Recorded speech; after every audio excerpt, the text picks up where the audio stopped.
Lahat naman tayo'y dumaan sa pagkabata.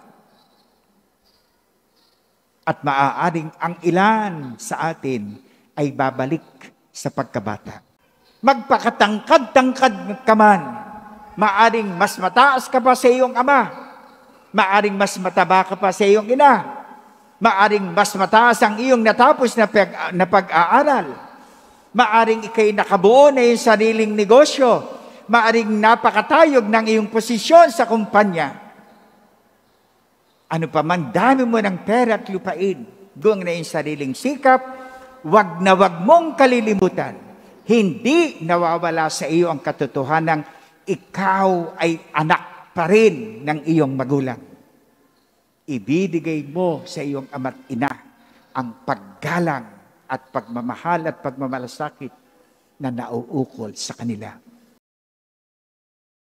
Sumainyo ang Panginoon. At sumaiyo rin.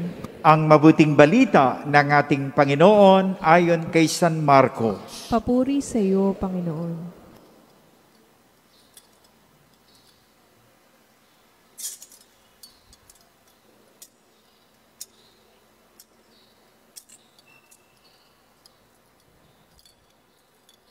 Noong panahong iyon, may nagdala na mga bata kay Jesus upang hilinging ipatong niya sa mga ito ang kanyang kamay. Ngunit pinagwikaan sila ng mga alagad. Nagalit si Jesus nang makita ito at sinabi niya sa kanila, "Pabayaan ninyong lumapit sa akin ng mga bata. Huwag niyo silang sawayin, sapagkat sa mga katulad nila naghahari ang Diyos." Ito ang tandaan niyo.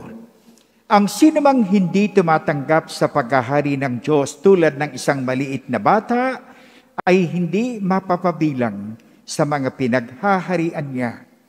At kinalong ni Jesus ang mga bata, ipinatong ang kanyang mga kamay sa kanila at sila'y pinagpala. Ang mabuting balita ng Panginoon. Pinupuri ka namin, Panginoong Hesukristo.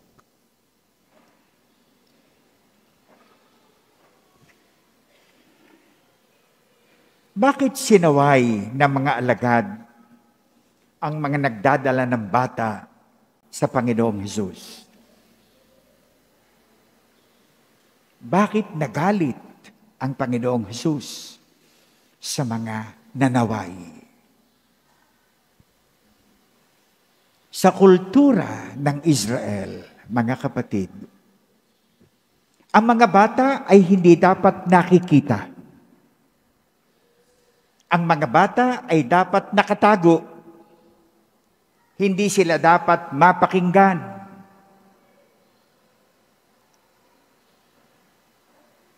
Kaya sinaway ng mga alagad ang mga nagdala ng bata. Ngunit ito'y tinutulan ng Panginoong Hesus. Tinutulan ng Panginoong Hesus ang nakagisnang kaugalian ng mga Hudiyo. Bagkus, pinalapit niya ang mga bata at kanyang sinabi, ang sinumang hindi tumatanggap sa paghahari ng Diyos tulad ng isang maliit na bata ay hindi mapapabilang sa kanyang mga pinaghaharian. Sapagkat ang bata ay walang malisya. Ang bata ay genuine ang ugali. Ang bata ay nagbibigay ng saya sa pamilya. Ang kanyang ngiti ay genuine. Ang kanyang sinasabi ay totoo. Hindi katulad nating mga matatanda. Tayo magkukunwari, tayo nagpapanggap, tulak ng bibig, kabig ng dibdib. Ika nga. Lahat naman tayo'y dumaan sa pagkabata. At maaaring ang ilan sa atin ay babalik sa pagkabata. Ngunit, nais ng Panginoong Diyos na tayo matuto sa buhay na ito. maging tunay na tao. Alam naman natin, mga kapatid na taga rito, sumisimba,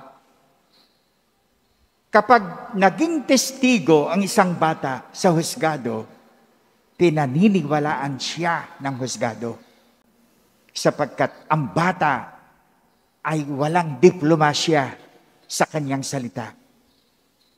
Sinasabi niya ang kanyang naramdaman at ang kanyang nakikita at kalimitan niya ay totoo. Hindi siya nagkukunwari. Makipag-away man niya sa kalaro, hindi dapat papatulan ng matatanda. Sapagkat wala pang 10 minuto, magkabati na uli yung magkaaway. Ang matanda, inaabot 10 taon, 15 taon, hanggang ngayon, di pa nag-iimikan. Yun ang ayaw ng Panginoong Diyos na mangyari sa atin. Kaya sa ating pagdidebusyong ito, sa ating pagpupugay na ito sa Señor Santo Niño, huwag kayong matuwa sa damit.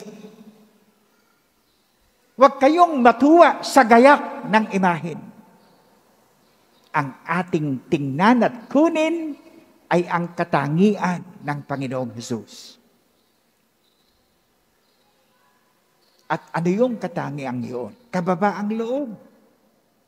Katapatan sa Diyos, pagiging masunurin.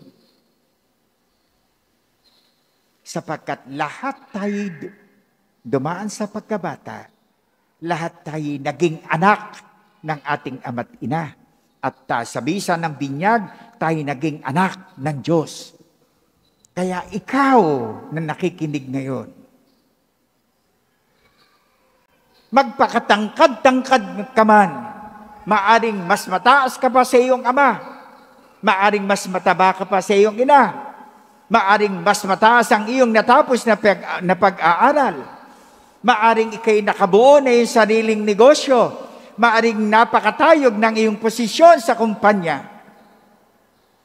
Ano pa man dami mo ng pera at lupain, doon na iyong sariling sikap, wag na wag mong kalilimutan. Hindi nawawala sa iyo ang katotohanan ikaw ay anak pa rin ng iyong magulang. Ibibigay mo sa iyong ama't ina ang paggalang at pagmamahal at pagmamalasakit na nauukol sa kanila. Huwag mong pagmamalakihan ang iyong ama't ina, sapagkat ikaw ay sa kanila tumanggap ng buhay. Minsan sa iyong buhay, ikaw ay nag-umasa sa kanila.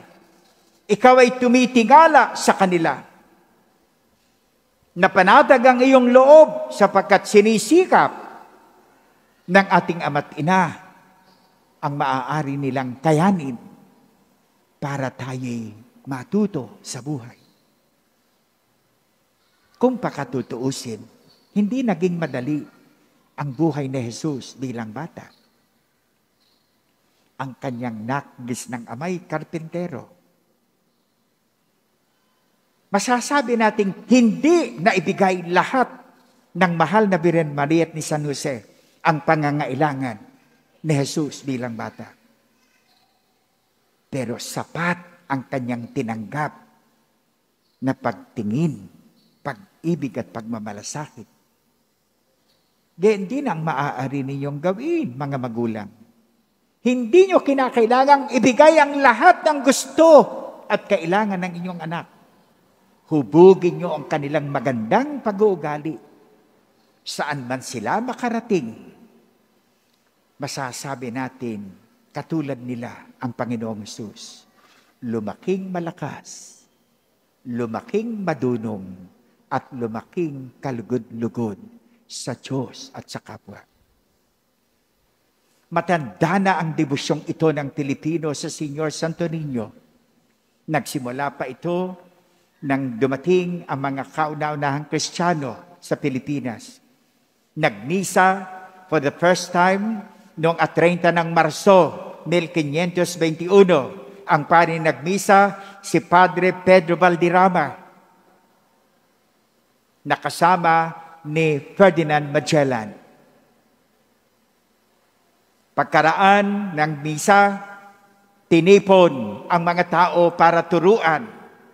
Binigyan ng katesismo, itinuro kung sino ang Diyos, ano ang Diyos, sino ang kapwa, ano ang mga utos ng Diyos.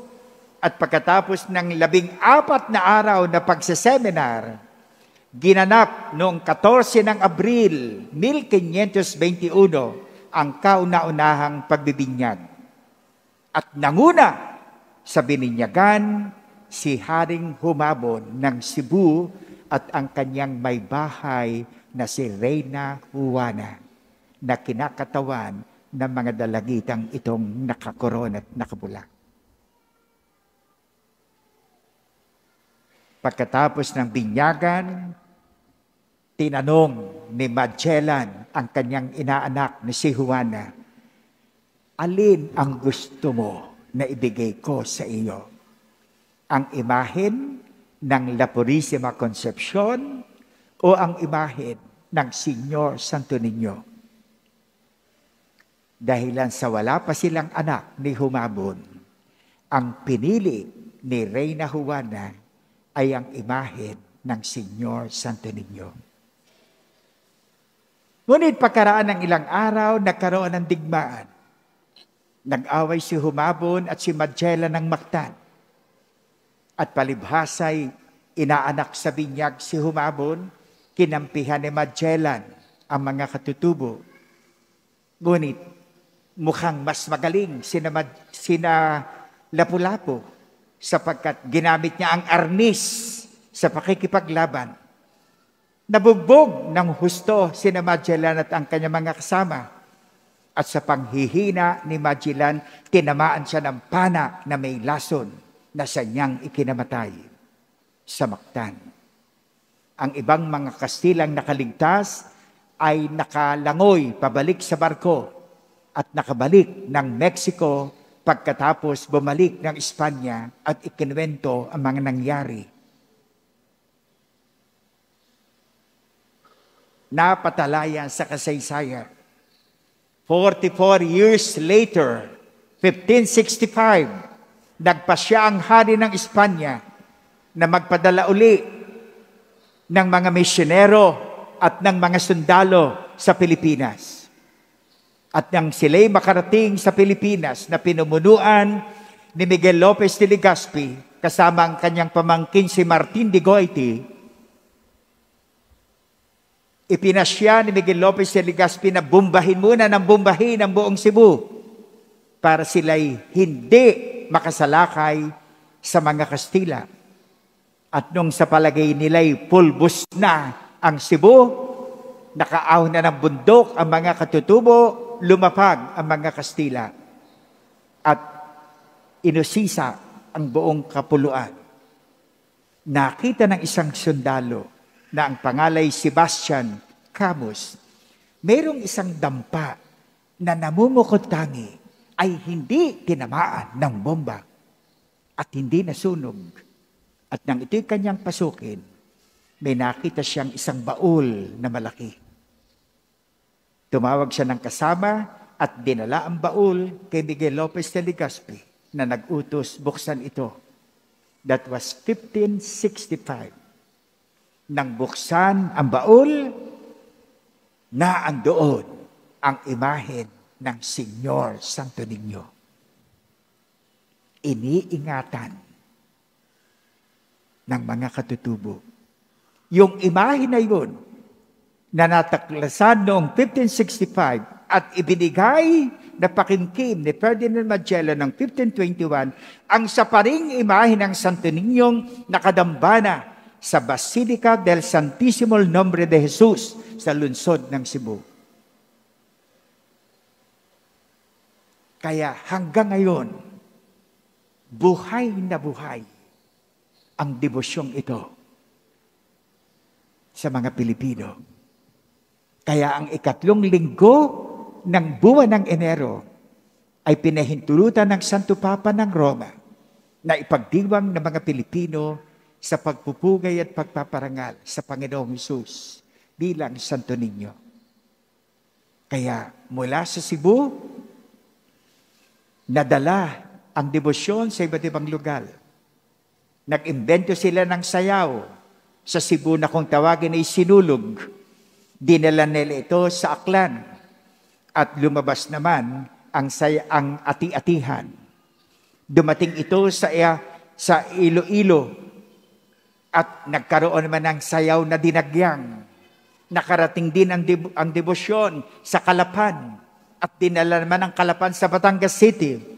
Pagkatapos nagkaroon pa rin ng debosyon sa Tondo, Maynila, sa Pandacan at marami pang iba.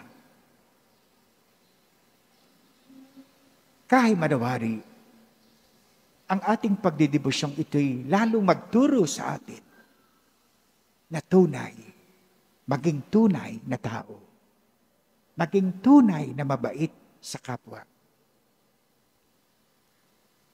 Kaya ba natin? Kaya nating maging mabuti? Huy, tinatanong ko kayo. Parang hirap na hirap kayo sumagot. Kaya at dapat nating gawin. Ang inyong pagsimba ay isang tanda na ng inyong kabaitan sa Diyos. Ang inyong pagsasama sa mga bata para sa simba. Yung mga prinsesitang binihisan, di lang mga abay ni Reyna Juana, itong batang binihisan bilang Senyor Santo Niño, ang mga yan ay mga patunay na ang ating debosyon ay hindi nawawala, hindi nanlalamig.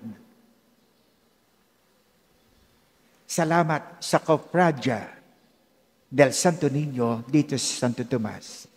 Nandito ang Pangulo, si Konsihal Adrian, ating pakitayo. Palakpakan natin itong si Adrian.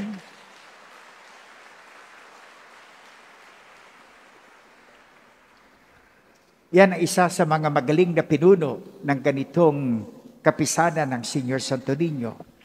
Ang dami niya mga inusap na mga tao. Kita niyo ang gayak ng simbahan. Natapos ito ng 4:00 ng madaling araw. Kanina, ng liturgical environment, katulong ang City Chapel, hindi ba? Ang laking bagay nito, mga kapatid. Kaya taon-taon, maaaring iba't iba ang programa na ipagagawa para sa atin. At meron kayong mapapanood na ganito. At kahit manawari ito'y magbunga para sa atin ng lalong masaganang biyaya. Mapalaki natin ang ating mga anak. Aba, ang inyo palang mga anak. Wala naman akong anak eh. Mapalaki ninyo inyong mga anak ng malakas, madunong, at kalugod-lugod sa Diyos. Amen.